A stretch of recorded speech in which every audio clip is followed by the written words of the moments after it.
បងខ្ញុំចង់សួរបងមួយនៅពេលដែលយើងមកបោះតង់អញ្ចឹងតើរបស់សំខាន់អីដែលយើងគួរត្រៀមយកមកតាមសំខាន់ហ្មងណារបស់សំខាន់ណាចាបងតែសំខាន់ជាងគេនៅទៅសារនៅតំបន់នេះយើងមកបោះតង់យើងអត់មានភ្លើងទេចា power bank ហើយនឹងបើសិនជាមានអាហារត្រៀមអាហារស្ងួតអាហារសម្រន់អីផ្សេងៗគឺយើងត្រៀមមកហើយកុំភ្លេចត្រៀមទូរស័ព្ទហើយជាមួយនឹងឧទាហរណ៍បើជាយើងមាន plastic អីការពេលកុំឲ្យទឹកចូលយើងត្រៀមមកផងហើយបើមាន GoPro យក GoPro មកផងមានកាមេរ៉ាយកកាមេរ៉ាផងអ្វីដែលយើងអាចថតបានព្រោះនៅកន្លែងនេះគឺសម្បូរប្លង់ថតខ្លាំងមែនតើហ្មងហើយស្អាតទៀតរមណីយដ្ឋានធម្មជាតិកោះហានេះគឺថាមកហើយគឺថាទូរស័ព្ទមកគឺ full តែម្ដងអញ្ចឹងត្រៀម Good morning អរុនសួស្ដីអ្នកទាំងអស់គ្នានេះដំណើរក្រោកពីដេកនេះម៉ោង5នៅកោះហានណៃហើមនឹងលឹបអីអូយជានេះអានេះតង់របស់ខ្ញុំសម្រាប់តាំងពីយប់មិញហើយពួកគាត់មិនដឹងក្រោកតាំងពីកាលនេះមកអង្គុយជុំគ្នានឹងខ្ញុំបើកតង់មកឃើញពួកគាត់អង្គុយនឹងបាត់នេះចាំស្វាគមន៍ថ្ងៃរះពេលព្រឹកអូយទៅតាមម្ដុំនេះលោកអើយខេត្តសឹងត្រែងយើងនេះស្អាតខ្លាំងហ្មងណាព្រលឹមឡើងយើងមានកាហ្វេហើយជាមួយនឹងនំប៉័ងនឹងបស្ដែកដីបស្ត្រ៉ូបេរីហ្នឹងទៅយើងមានសេរីលដូចគ្នាមានទឹកដោះគោអញ្ចឹងទៅសម្រាប់ញ៉ាំពេលព្រឹកហើយយើងចេញដំណើរទៅមុខទៀតដើម្បីទៅមើលព្រៃលិចទឹកម្ដងទៀតអញ្ចឹងយើងត្រូវញ៉ាំអីឲ្យហើយ Here we go. This is what I want to do. This is a bit better. Yeah. So what are these the bigger spoons or the bigger? Bigger. Bigger. Bigger. What about you? I went to bed around 12. Wow. And I saw the sunrise this morning, which is good. Yes, it was cold out. The sunrise so beautiful. It is. My brain feels refreshed. យើងរៀបចំចេញដំណើរទៅហើយទៅមើលព្រៃលិចទឹកម្ដងទៀតហើយជាមួយនឹងព្រៃញតាដែលអ្នកពួកគាត់ជឿថាស័ក្តិសិទ្ធិហើយបងសុធាបានជាអ្នកនាំផ្លូវចារីកដំណើរកំសាន្តទាំងអស់គ្នារីករាយដំណើរកំសាន្តកោះហានរយៈពេល2ថ្ងៃនៅលើកោះមួយយប់2ថ្ងៃចាអញ្ចឹងយើងចាប់ផ្ដើមទៅទាំងអស់គ្នាយើងពាក់អាវពោងដើម្បីការពារសុវត្ថិភាពហើយ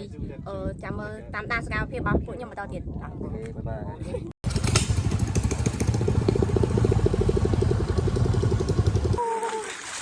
មកដល់ហើយយើងដើរមើលព្រៃលិចទឹកម្សិលមិញយើងជិះកាយ៉ាប៉ុន្តែថ្ងៃនេះដើរមើលបដោយចាដើម្បីឲ្យបានដើរដើម្បីឲ្យបានដើរហើយទឹកអត់មានជ្រៅទេនេះត្រឹមកហ្នឹងត្រឹមកជើងចាទីកោះហានក៏ជាតំបន់រ៉ាំសាតំបន់ជីវៈចម្រុះចាបងភេទបាទហើយតំបន់នេះក៏ជាតំបន់ចម្រុះសត្វស្លាបហើយនឹងចម្រុះត្រីដែរតំបន់នេះជាតំបន់ដែលយើងបោះតង់ហើយពីមុនវាមានទួលមួយធំឥឡូវឆ្នាំនេះដាច់អស់លិចចាំមកយើងបដូរកន្លែងណាបងណាបាទជាទូទៅវាតំបន់ខ្លះនៅកោះហាននេះវាអាស្រ័យទៅតាមចរន្តទឹកឆ្នាំនេះតំបន់នឹងស្អាតតែឆ្នាំក្រោយមិនប្រកាសស្អាតទេចរន្តទឹកខ្លាំងអីទៅដូរទីតាំងដោយសារតែឆ្នាំនេះនៅកន្លែងនេះវាដាច់ខ្សាច់ណាបងអញ្ចឹងយើងបដូរកន្លែងទៅខាងមុខ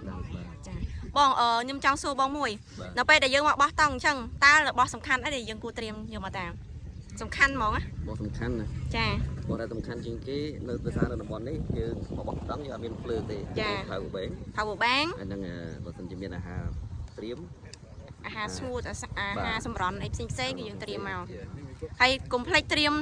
ទូរស័ព្ទហើយជាមួយនឹងឧទាហរណ៍បើជាយើងមាន plastic អីការពេលកុំឲ្យទឹកចូលយើងត្រៀមមកផងហើយបើមាន GoPro យក GoPro មកផងមានកាមេរ៉ាយកកាមេរ៉ាផងអ្វីដែលយើងអាចថតបានព្រោះនៅកន្លែងនេះគឺសម្បូរប្លង់ថតខ្លាំងមែនតើហ្មងហើយស្អាតទៀតរមណីយដ្ឋានធម្មជាតិកោះហានេះគឺថាមកហើយគឺថាទូរស័ព្ទមកគឺ full តែម្ដងអញ្ចឹងត្រៀមចាស្អាតណាអាកាសធាតុល្អមែនតើអំណោយផលយើងត្រៀមទៅមើលព្រៃអ្នកតាជិះជុំវិញក្នុងទៀតទៅយើងក៏ត្រង់ទៀតគឺដើម្បីមើលស្វាក់គ្នាយើងកំពុងតែដើរទៅព្រៃតាចាផ្លូវដើរនេះក៏ព្រៃតាគឺជាព្រៃជំនឿរបស់អ្នកភូមិនៅសហគមន៍កោះហានបាទហើយជាព្រៃដែលមានដើមឈើធំបាទហើយជាទូទៅព្រៃនេះត្រូវបានអ្នកភូមិជឿនៅពេលដែលពួកគាត់បាត់របួសឬក៏បាទ មានជំងឺធឺកាត់អីទេ ចាចាបង គាត់មកតែងតែមកបន់ស្រន់ទៅទីនេះ ចឹងនៅ សុំសេចក្តីសុខចឹង គាត់តែងតែមកបន់ស្រន់សុំសេចក្តីសុខឬក៏គាត់បាត់របស់អីផ្សេងគឺគាត់មក បាទ ទីនេះ សូមឲ្យអ្នកតាជួយចឹងទៅ លក្ខណៈថាសុំឲ្យអ្នកតាជួយបើកផ្លូវចឹងណាបង បាទ អូមានផ្លូវបេតុងទៀតបងអាម៉ែ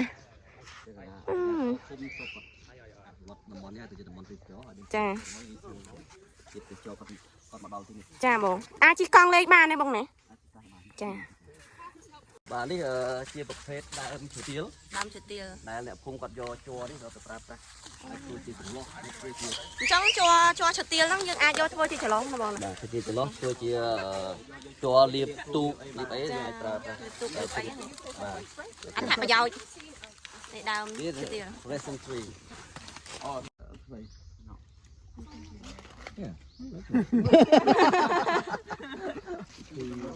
តែនព្រេននេះ2ដងក្នុងមួយឆ្នាំគាត់ធ្វើនៅក្នុងខែមួយហើយក្នុងខែ3 So this is the cottage that people in the village, because this village is more spiritual, and they worship the spirit. And គេធ្វើពិធីសែនព្រេនហ្នឹងគេដើររែងគៀសតាមផ្ទះតែណាមានលទ្ធភាពចូលតាមលទ្ធភាពទៅទីទីទៅដើម្បីប្រមូលអាហ្នឹងយកមកធ្វើពិធីរួមគ្នាអញ្ចឹងជាប្រវត្តិមកភូមិគេមក ចេញពីព្រៃអ្នកតាហើយយើងដើរទៅចូលភូមិរបស់អ្នកភូមិដែលគាត់រស់នៅតាមកោះហាននេះចង់ដឹងថាការរស់នៅរបស់គាត់ប្រចាំថ្ងៃបែបណាផ្ទះបងប្អូនជាពលរដ្ឋអ្នកនៅតាមកោះផ្ទះធំមែនតើផ្ទះស្អាតគាត់ដាំសក់យើងមកមើលកន្លែងគាត់ដាំដំណាំដាំបន្លែដាំតសក់ហើយនឹងត្រប់គេហៅត្រប់ស្រួយត្រប់ទៅទូចញ៉ាំជាមួយផ្អកហុក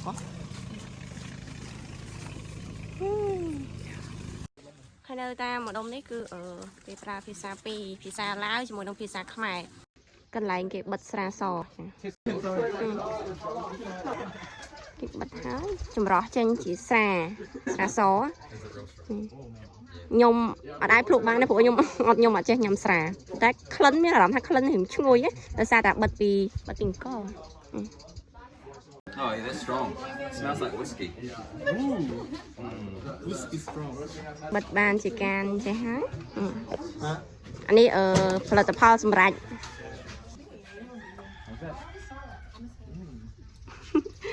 ខ្ញុំសង្ស័យថាសាក់ឲ្យលោកគ្រូដើមវិញផ្លូវមកដើរថងជួរ You wanna drink? Can I try? Yeah. Ask your teacher. I'll turn 18 soon. Maybe not. Oh. កាទេលើកដាច់ហើយលោកគ្រូប៉ុន្តែប៉ុណ្ណេះដើរវិញផ្លូវឯងរសជាតិយ៉ាងណាដែរលោកគ្រូ យកចេះផឹកល្វីងហ្នឹងឯងលោកគ្រូសម្រាប់ភ្ញៀវដែលគាត់មកហ្នឹងគាត់មានគ្រូរបស់គាត់ដឹកនាំមកដែរហើយគាត់អត់ទាន់គ្រប់18ឆ្នាំគឺគាត់អាចផឹកបានទេចំណែកខ្ញុំលើសហើយអាយុខ្ញុំមកលើសមួយកណោហើយប៉ុន្តែតែផឹកអត់កើតទេស្អីមកចេះផឹកអូយស្ដាយមែនតើយើងបានចេញពីភូមិហើយឥឡូវយើងបានមកដល់កន្លែងដើមជ្រៃដែលធំជាងគេនៅកោះហានធំមែនតើយើងអាចឡើងទៅថតរូបនៅខាងលើបានអូស្អាតធំមែនតើហ្មងនេះមើលចិត្តមិនដឹងថាមិនធម្មតាយើងឡើងតាមរឹសឈើឡើងដើម្បីឡើងទៅលើអូខេឥឡូវនេះយើងបានឡើងដល់ច្រាំងវិញហើយបន្ទាប់ពីនៅលើកោះអស់រយៈពេលមួយយប់2ថ្ងៃហើយយើងដល់ពេលដែលយើងទៅផ្ទះវិញហើយខ្ញុំទៅរកបាយថ្ងៃត្រង់នៅផ្ទះវិញហើយចាហើយពុកម៉ែបងប្អូនកុំភ្លេចមកលេងកោះហានទាំងអស់គ្នារមណីយដ្ឋានធម្មជាតិនៅទឹកដីខេត្តស្ទឹងត្រែងចាវីដេអូរបស់ខ្ញុំគឺមានតែប៉ុណ្្នឹងទេពុកម៉ែបងប្អូនជម្រាបលាបាយបាយ